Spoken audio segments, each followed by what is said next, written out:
everyone has to take this very seriously because as you saw the aftermath of that missile strike, people are dying. There is blood in the streets of this capital and across this country amid a Russian invasion. And just miles from where we are standing, there are Russian troops trying to make their way into this capital city and take over. Back to you. Trey, we know that there are so many people right now, thousands that are fleeing, and the UNHCR predicts that there could be up to 4 million people that will flee the country. Can you tell us about those folks that you've seen underground taking shelter, the ones that can't leave? They can't afford to leave. I describe it to you like this. Imagine someone comes to your door and they say you have to get underground immediately. There's going to be a bombing campaign against your city. What do you grab? And that's exactly the thought process of these civilians that we spoke with. They had to go through this. So when we went to the Kyiv metro underground to speak with these individuals, they had with them their pets, their children, and just maybe a bag, something they could grab quickly, and they have been living there on any supplies they could bring with them because they are worried their homes are going to be destroyed, much like that apartment building that we saw earlier today. And those who are not underground, hiding right now, fearing for their lives, are preparing for those Russian troops to enter the city. They're doing everything that they can, from building Molotov cocktails, and they are really just getting instructions, sometimes from the television or the internet, to do that.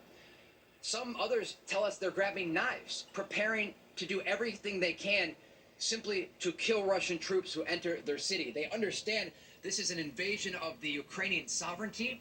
This is the nightmare scenario that was warned about, but not the most likely outcome. And it's taking place right now. And so civilians here are preparing everything that they can. And those who can't prepare are literally in churches behind us, praying for a safe and peaceful outcome.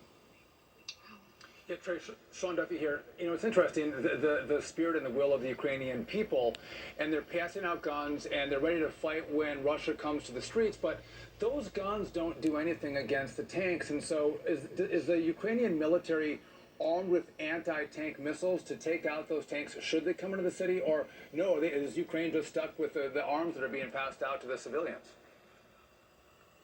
They have a number of anti-tank Javelin missiles, many of them from the Americans that were given to the Ukrainians before this started. And they were actually requesting some more of these anti-tank missiles because they are so successful in hitting Russian troops as they enter this country. The Ukrainian Defense Ministry says they have been extremely successful in hitting troops as they come across the border in different convoys. They're also looking for anti-aircraft batteries.